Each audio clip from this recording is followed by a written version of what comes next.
পায়খানায় কোদ দিলে দেখা যায় যে প্রস্রাবের রাস্তা দিয়ে ক্ষয় চলে আসে এবং দেখা যাচ্ছে যে এই ক্ষয়ের কারণে দিন দিন তার শরীর শুকিয়ে যাচ্ছে এবং পর্যাপ্ত যে শক্তি এনার্জি বল শক্তি সেটা সে পায় না। তার সাথে ভয়াবহ সমস্যাটা হলো তার সেক্সের সমস্যা দিন দিন কমেই যাচ্ছে, তার যে ফিজিক্যাল রিলেশনের যে সময় দীর্ঘ সময় যে সেক্স করার যে ক্ষমতা সেই ক্ষমতাটা তার থাকতেছে না এবং আস্তে আস্তে পুরোপুরিভাবে নষ্ট হয়ে যাচ্ছে। এবং সেই সাথে তার আরও যে সমস্যাটা দেখা যাচ্ছে সেটা হচ্ছে উত্তেজনা এবং আগ্রহ নাই, আস্তে আস্তে সেক্সের প্রতি তার আগ্রহ নষ্ট হয়ে যাচ্ছে। এই ধরনের প্রবলেম যদি থাকে তাহলে কিন্তু আপনি হোমিওপ্যাথিক চিকিৎসার মাধ্যমে এটা পুরোপুরিভাবে সুস্থ করতে পারবেন এবং এইরকমই কিছু ওষুধের ব্যাপারে আজকের এই ভিডিওতে কথা বলবো। শেষ পর্যন্ত দেখলে আপনি এখান থেকে অনেকটা উপকৃত হতে পারেন। তো এখন বিষয়টা হলো যে এই যে প্রস্রাবের সাথে যে ক্ষয় বা প্রস্রাবের পায়খানায় কোদ দিলে প্রস্রাবের রাস্তা দিয়ে ক্ষয় বেরিয়ে আসে, দু চার ফোঁটা পড়ে যায়, এই যে যেটা যায় এটা কিন্তু মূলত দুই রকমের আছে। একটা হলো যে যারা মানে অতিরিক্ত মাস্টারবেশন করতেন একরকম, মানে হস্তমৈথুন করতেন প্রচুর পরিমাণে, করার পর বাদ দিয়ে দিয়েছেন, বর্তমান সময় এখন এই সমস্যা দেখা দিচ্ছে। এরকম যদি হয় তাহলে কিন্তু সাধারণত যে বিষয়টা লক্ষণীয় হয় সেটা হচ্ছে আপনার অতিরিক্ত হস্তমৈথুন বা মাস্টারবেশন অথবা সেক্স এর যে বিষয়গুলো রয়েছে অ্যাক্টিভিটিস এটা অতিরিক্ত করার কারণে আপনার বীর্য পাতলা হয়ে গেছে এবং যার কারণে দেখা যায় যে অল্প উত্তেজনাতেই এটা চলে আসে, প্রস্রাবের চাপের সাথেও দেখা যায় যে বীর্যপাত হয়ে যায়। তো এটা যদি এরকম ভাবে দীর্ঘদিন চলতে থাকে তাহলে অবশ্যই হাত পা শরীর কোমর ব্যথার পাশাপাশি শরীর দুর্বল তো হবেই এবং ফিজিক্যাল রিলেশনে একজন পুরুষ হিসাবে কিন্তু আপনি পারফেক্ট সময় নিতে পারবেন না, যার কারণে সাংসারিকভাবে মারাত্মক একটা বিপদে পড়ে যাবেন, এটা বলাই চলে। এবং সেই সাথে আরো যে বিষয়টি রয়েছে যে আপনার কিন্তু যে বিষয়টা হবে যে আপনার প্রস্রাবেও কিন্তু বেশ কিছু অসুবিধা দেখা দিতে পারে। তো এখন বিষয় হলো যে এই সমস্যার সমাধানের জন্য কি ওষুধ রয়েছে। এই সমস্যা সমাধানের জন্য হোমিওপ্যাথিতে অনেকগুলো ওষুধ রয়েছে, তবে সবচাইতে বেশি ব্যবহৃত যে ওষুধটি হয় সেই ওষুধটির নাম হলো নুপার লুটিয়া। এই নুপার লুটিয়া নামক ওষুধটি কিন্তু এটা খুবই ভালোভাবে কাজ করে আপনার এই প্রস্রাবের সাথে ক্ষয় সমস্যা সমাধান করার জন্য এবং অত্যন্ত কার্যকরী একটা ওষুধ।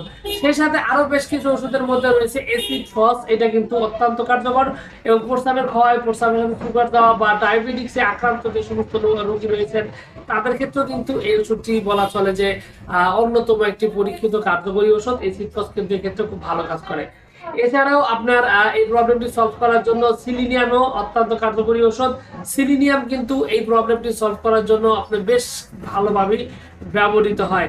এছাড়াও থুজার এবং হোমিওপ্যাথিক ওষুধ রয়েছে, এটাও কিন্তু ব্যবহৃত হয় প্রস্রাবের ক্ষয় বন্ধ করার জন্য এবং প্রস্রাবের ক্ষয় বন্ধ করার জন্য আরো বেশ কিছু ওষুধ রয়েছে। সালিক্স নাইগ্রাও অনেক ক্ষেত্রে ব্যবহৃত হয় এই প্রবলেমটি সলভ করার জন্য। তবে এখন একটা বিষয় হলো যেখানে ওষুধগুলোর এক এক রকম কিছু লক্ষণ রয়েছে। এই লক্ষণগুলো যদি আপনি সিলেক্ট না করে আপনি যদি এমনি একটা ওষুধ নিজের মতো করে আন্দাজে খেতে থাকেন তাহলে কিন্তু আপনি এখান থেকে ভালো রেজাল্ট পাবেন না।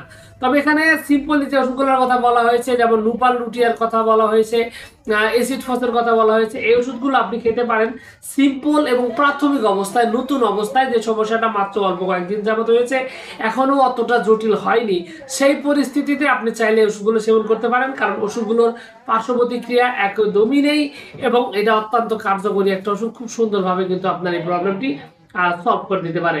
তো যাই হোক, এখন বিষয়টা হলো যে আপনার এই প্রবলেম যদি দীর্ঘদিনের থাকে, পুরাতন থাকে এবং অত্যন্ত খারাপ অবস্থা থাকে, সেক্ষেত্রে আপনার উচিত হবে একজন অভিজ্ঞ হোমিওপ্যাথিক ডাক্তারের সাথে কথা বলা এবং কথা বলে তারপর সঠিক ওষুধটি যাচাই বাছাই করে রোগের অবস্থা, রোগের বয়স নির্ধারণ করে তারপরে অরিজিনাল ওষুধটি আপনার প্রয়োগ করা এবং আপনার রোগটি স্থায়ীভাবে সুস্থ হওয়া। এবং এক্ষেত্রে আপনি যদি চান সেক্ষেত্রে আমার সাথে যোগাযোগ করতে পারেন স্ক্রিনে দেওয়া নাম্বার থেকে, দেশের যে কোনো স্থান থেকে। আর সেই সাথে যদি আপনার কোনো প্রশ্ন, কোনো মতামত, কোনো অভিযোগ থাকে তাহলে অবশ্যই কমেন্টস করে জানাতে পারেন। আর কোনো যদি আপনার কোনো মানে সরাসরি যোগাযোগের দরকার হয় সেক্ষেত্রে তো আমি স্ক্রিনে দেওয়া নাম্বারের কথা বললামই। তো সবকিছু মিলিয়ে এইটুকু ছিল আজকের ভিডিও।